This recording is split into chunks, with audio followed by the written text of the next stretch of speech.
আমরা বারবার দেখছিলাম যে শামশেরগঞ্জে যখন গুলি চালানো হয়েছিল, স্থানীয় মানুষ বলছিল যে বহিরাগত এসে গুলি করেছে। স্থানীয় পুলিশ তাদেরকেও দেখিনি, বহিরাগতরাই বেশিরভাগ ছিল। আর টিভি চ্যানেলে দেখানো হচ্ছে যে বারংবার যে মুসলিমরা হিন্দুদের মেরেছে। কি বলবে? যে কোনো এই ধরনের ঘটনা পরিকল্পনা ছাড়া এত বড় ঘটনা ঘটতে পারে না। এবং আপনারা দেখেছেন পরবর্তী যদি দেখেন, সারা ভারতবর্ষে সারা দেশে মুর্শিদাবাদকে এবং বাংলাকে অপমানিত করা, কলঙ্কিত করা চেষ্টা হয়েছে। এ ব্যাপারে আমি বলবো যে মাননীয় মুখ্যমন্ত্রী নিজেই বলেছেন, কয়েকদিন আগে নবান্নে সাংবাদিকদের সামনে বলেছেন, পরিষ্কার বলেছেন যে এই ঘটনা বিজেপি করিয়েছে। আমরা তার সঙ্গে আর একটি শব্দ যোগ করতে চাইছি, সেটা হচ্ছে বিজেপি আরএসএস সংঘ পরিবার পরিকল্পিতভাবে করেছে। এক। দ্বিতীয়ত হচ্ছে, আপনারা দেখবেন যে গতকালও টেলিগ্রাফ পত্রিকা একটা লেখাতে এসেছে, সর্বভারতীয় একটি সংগঠন, 4টি সংগঠন মানে পুলিশের উপর একটা প্রতি বছর রিপোর্ট প্রকাশ করে। সিএসডিএস বলে একটি সংস্থা, লোকনীতি, এরকম আরো 4টি সংগঠন প্রকাশ করেছে 25 সালের যে রিপোর্ট। তাতে বলছে পশ্চিমবঙ্গ, গুজরাট, রাজস্থান ইত্যাদি জায়গার পুলিশ, পশ্চিমবঙ্গ পুলিশের 68% মনে করে যে মুসলমানরা হচ্ছে অপরাধ প্রবণ জাতি। ফলে প্রশাসনের খাঁজে খাঁজে, প্রশাসনের বিভিন্ন স্তরে সংঘ পরিবারের আদর্শের লোকেরা আছে, যে কারণে দেখবেন যে উভয় ওখানে সবাই মিলে একই অভিযোগ করছে, পুলিশ সময় মতো আসেনি। হরগোবিন্দ দাসের স্ত্রী, তার লিখিত অভিযোগ আছে যে 4 ঘন্টা, এবং অন্যদিকেও যারা আছেন সবারই ক্ষেত্রে একই বক্তব্য, একটা ইউনিফাইড বক্তব্য হচ্ছে প্রশাসন উপযুক্ত ব্যবস্থা, সময় মতো ব্যবস্থা নেয়নি। তার মানে কি, প্রশাসনের ভিতরে আরএসএস এর মানুষেরা, পুলিশের মধ্যে আরএসএস এর লোকেরা, তারা এই যে বৃহত্তর প্যাটার্ন, বাংলাকে অপমানিত করো, বাংলাকে কলঙ্কিত করো, মুর্শিদাবাদকে কলঙ্কিত করো, এই যে আরএসএস বিজেপির 26-এর নির্বাচনের যে কর্মসূচি, সেই কর্মসূচি ভিতর দিক থেকে করা হয়েছে। তা না হলে জনপ্রিয় মিষ্টান্ন ভান্ডারের মালিক, তার দোকান কারা ভাঙছে, তার ভিডিও এবং সিসি ক্যামেরা ছবি জমা দিয়েছে। আমাদের কাছে এখনো খবর নেই যে সেই ছবিতে যারা ওই জনপ্রিয় মিষ্টান্ন ভান্ডার ভাঙছে, যে সমস্ত গুন্ডারা, তাদের বিরুদ্ধে কোনো ব্যবস্থা নেওয়া হয়নি। ওই অঞ্চলে আমি ঘটনার 4-5 দিন বাদে, তখন 144 ধারা ছিল, থানা থেকে ঢিলচড়া দূরত্বে, মানে এখান থেকে জোরে যদি আমি কথা বলি থানায় পৌঁছে যাবে, থানার দুপাশে। কি করে হয়, কি করে ঘটনা ঘটে? এবং প্রথম দিন হয়েছে, দ্বিতীয় দিন, প্রথম দিন তবু একটা যুক্তি যে আমরা অতটা প্রস্তুত ছিলাম না, দ্বিতীয় দিন কি করে ঘটনা ঘটলো? ফলে আমাদের অবজারভেশন, আমাদের পর্যবেক্ষণ হচ্ছে, যেটা পরিকল্পিতভাবে করা হয়েছে, প্রশাসনের ভিতরে, বিশেষ করে পুলিশ প্রশাসনের ভিতরের মানুষদের আরএসএস ব্যবহার করেছে বা আরএসএস এর হয়ে তারা কাজ করেছে। এবং এখনো পর্যন্ত গ্রেপ্তারের যে তালিকা, সেই তালিকা দেখলেও একেবারে ইসলাম বিদ্বেষ প্রশাসনের, পুলিশ প্রশাসনের খাঁজে খাঁজে যে ইসলাম বিদ্বেষ আছে, মুসলিম বিদ্বেষ আছে, ওই থানা এবং মুর্শিদাবাদের পুলিশ প্রশাসনের পদক্ষেপে তা পরিষ্কার বোঝা যাচ্ছে। ফলে আমাদের দাবি, বন্দিমুক্তি কমিটির দাবি হচ্ছে, অবিলম্বে চটি পড়া যে বিএসএফ, তা কারা এই চটি পরে এসেছিল, আর 3 মাস হতে চললো, কেন তাদের খুঁজে বার করা গেল না? সমস্ত সিসি ক্যামেরায় তাদের ছবি আছে, মানুষদের ডাকলে তারা সহযোগিতা করবে, যারা ধরিয়ে দেবে তাদের, বরং যারা এই সমস্ত সত্য তুলে ধরছে তাদেরকে ডেকে ডেকে এনে গ্রেপ্তার করা হচ্ছে। কেন? ওই অঞ্চলের যে সমস্ত সিসি ক্যামেরা তখনও পর্যন্ত অক্ষত ছিল, থানা সেগুলো নিয়ে গেছে, তার ভিত্তিতে কি ব্যবস্থা নেওয়া হয়েছে? এবং এই যে বহিরাগত তত্ত্ব আমদানি করা হচ্ছে, বিএসএফ বর্ডার গার্ড দেয়, এর জন্য কে দায়ী? এর থেকে তো প্রমাণিত যে কেন্দ্র সরকার উপরতলার যদি সংযোগ না থাকতো, তাহলে বর্ডার থেকে ঢুকলো, আবার করে তারা চলে গেল। বিএসএফ কি ঘুমাচ্ছিল? আমার আপনার ট্যাক্সের টাকায় যাদের মাইনে দেওয়া হয় তাদের রাখা হয়েছে কি করতে? হ্যাঁ, উল্টে যখন সাধারণ নিরীহ মানুষের যে ইজাজ, তিনি বাস থেকে নেমেছেন, আমরা সে অঞ্চলে জনে জনে খবর নিয়েছি, নিরীহ মানুষদের গুলি করে করে মেরেছে। ফলে এই চটি পড়া বিএসএফ, অসংখ্য মানুষের অভিযোগ আছে, এই চটি পড়া বিএসএফ কে খুঁজে বার করতে হবে তারা কারা, এবং এই খালি যারা কাজটা করেছে, বাড়িঘর ভাঙচুর করেছে নয়, এই পিছনে মাথা কারা আছেন তাদের খুঁজে বার করা।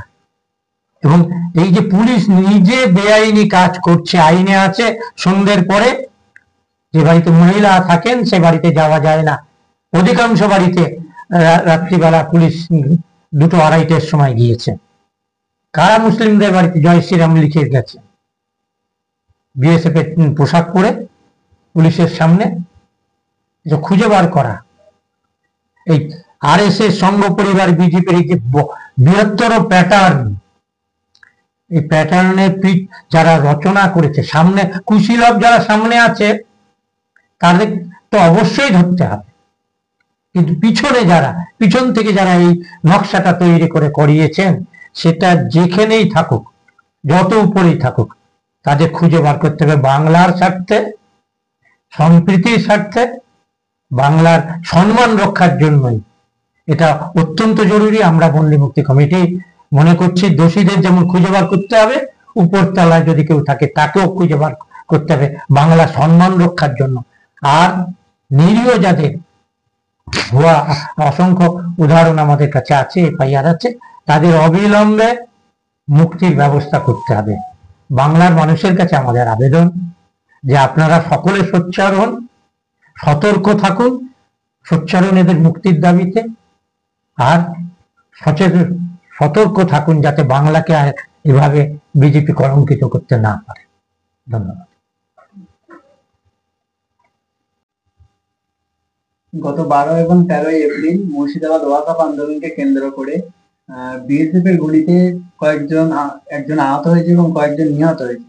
আমরা দেখছি যে আপনারা ফ্যাক্ট ফাইন্ড চেকিং এ গিয়েছিলেন মুর্শিদাবাদে, সেখান থেকে কি উঠে আসছে মূলত?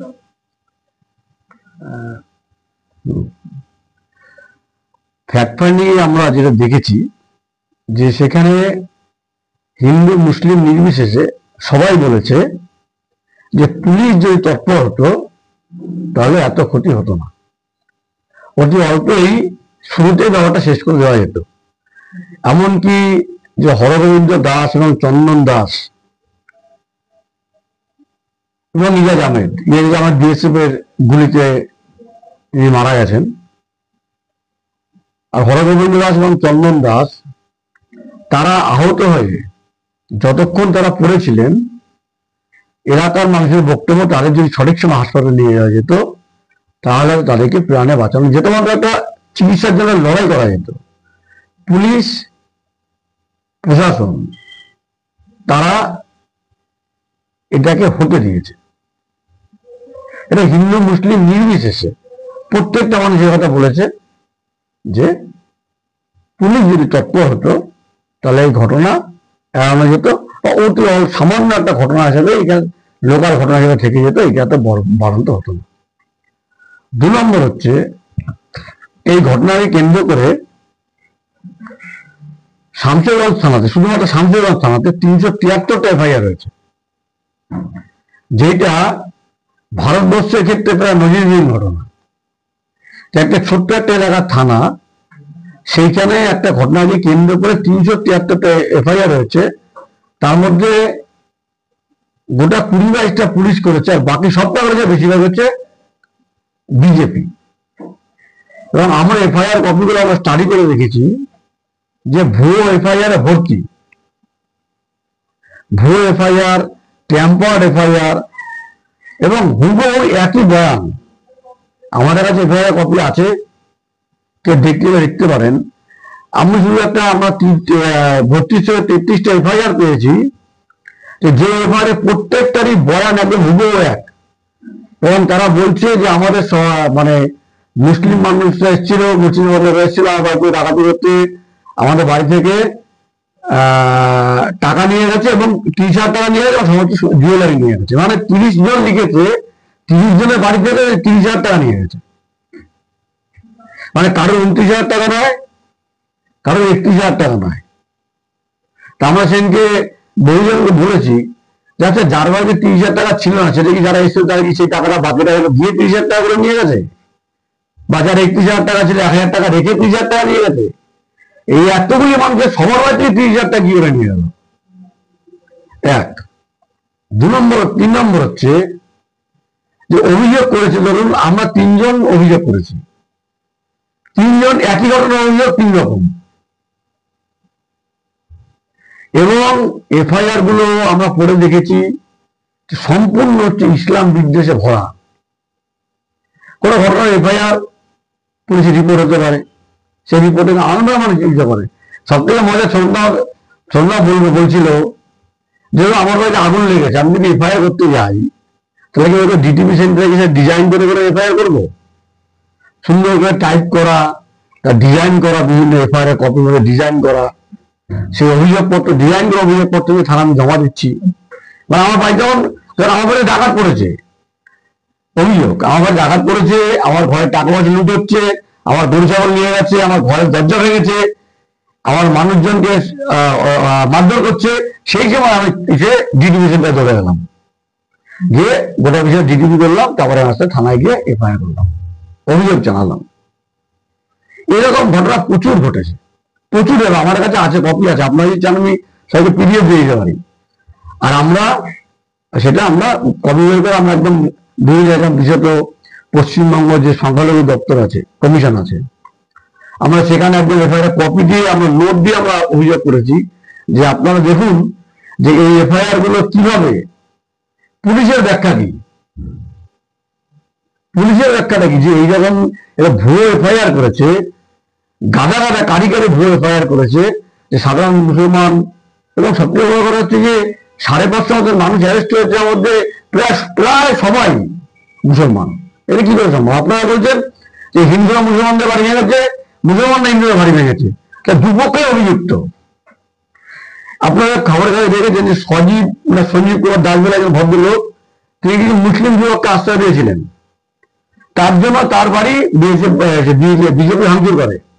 তার ওয়াইফ সে আবার আমাদের কাছে আছে, তার ওয়াইফ একদম বেছে বেছে বেশ কয়েকজন ওখানকার বিজেপি নেতার নামে তিনি থানায় এফআইআর করেছেন। আমাদের জিজ্ঞাসা হচ্ছে, আপনারা 550 প্রায় সবই 550 মুসলিম অ্যারেস্ট করেছেন, মুসলিম এই মামলা আপনারা কজন গ্যাস করেছেন?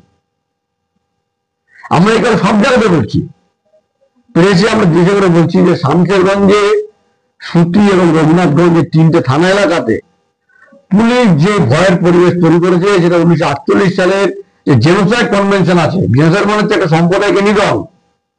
আপনারা সম্প্রদায়কে নিধন করতে চাইছেন, সেই নিধনের বিভিন্ন ধারা উপরে আপনি দেখেন তাহলে বুঝতে পারবেন যে একটা সম্প্রদায়কে সবসময় ক্রমাগত ভীতির মধ্যে রাখা, ক্রমাগত আতঙ্কের মধ্যে রাখা, তার সুখ দুঃখের কথাটাকে বলতে না দেওয়া, অযথা ভয় সৃষ্টি করা, সারাক্ষণ চাপের মধ্যে রাখা, এইটাও জেনোসাইড কনভেনশনের মধ্যে পড়ে। এটাও এক ধরনের নিকেশ করা, একটা সম্প্রদায়কে নিকেশ করা একটা প্রচেষ্টা, যেটা আমরা মুর্শিদাবাদের রঘুনাথগঞ্জ, সুতি এবং বিশেষত শামশেরগঞ্জ এলাকায় আমরা দেখেছি। নাহলে একটা থানা এলাকাতে 373টা মামলা, এবং সব জায়গায় রাত করে যদি হিসাব করেন তাহলে 10,000-এরও বেশি মানুষের নামে এরা মামলা করে রেখেছে। ফলে কবে কাকে কোন দিন পুলিশ অ্যারেস্ট করবে ওইখানে কেউ জানে না। আমরা বলছি এই ঘটনার আমরা তীব্র নিন্দা করছি পুলিশের ভূমিকার, এবং আমরা বলছি যে একটা সুষ্ঠু নিরপেক্ষ বিচার বিভাগের তদন্ত, যত এফআইআর গুলো করা হয়েছে আমরা বলবো বিচারপতির কাছে আমরা আবেদন করবো যে আপনারা পুলিশ করে দেখুন। কারণ দিল্লি ঘটনার ক্ষেত্রে আমরা দেখেছি, সেখানে কারিগরি ভুয়ো এফআইআর করা হয়েছিল, পরে কোর্ট সেগুলোকে বাতিল করেছে। আমরা এখানে বলবো, বিচারপতিদের আবেদন করবো যে আপনারা দেখুন যে মুর্শিদাবাদে বহু মানুষকে ফাঁসানোর জন্য এবং কারিগরি ভুয়ো এফআইআর করা হয়েছে, সেগুলো বাতিল করুন। প্রকৃত অর্থে যারা দোষী তারা সাজা পাক, আইনগত আইন তাদের মধ্যে ব্যবস্থা নেই, তারা সাজা পাক। কিন্তু যে নির্দোষ মানুষজনকে অ্যারেস্ট করে জেলের মধ্যে রাখা হয়েছে এবং তার মধ্যে নাবালকও আছে, প্রচুর নাবালক আছে, সেই নাবালকদের অ্যারেস্ট করা হয়েছে, তাদেরকে মারধর করা হয়েছে বলে অভিযোগ। আমরা এগুলো অবসান চাইছি এবং ইমিডিয়েট রঘুনাথগঞ্জ সুপ্রিয় সমস্ত অঞ্চলে যাদের যা ক্ষয়ক্ষতি হয়েছে, বিশদ ইজাজ আহমেদ, হরগোবিন্দ দাস, চন্দন দাস, তাদের প্রাণ গেছে, তাদের ক্ষতিপূরণ এবং বিএসএফ এর যে 13 জন যারা এখন আহত হয়ে আছেন তাদের চিকিৎসা এবং ক্ষতিপূরণ দিতে হবে এবং চণ্ডীপাড়া বিএসএফ এর তদন্ত কেন্দ্র সরকার অবশ্যই করতে হবে। তারা বড় এলাকা, বিএসএফ এর পোশাক পরে কারা এসছে, আরএসএফ গুন্ডা বাহিনী কি এসছে, কারা এসছে, এই তদন্ত বিএসএফ নিজের কেন্দ্র সরকার নিজস্ব করতে হবে এবং যে সমস্ত ভুয়ো অভিযোগ আছে, আমরা আবার বলবো ভুয়ো অভিযোগগুলোকে প্রত্যাহার করতে হবে।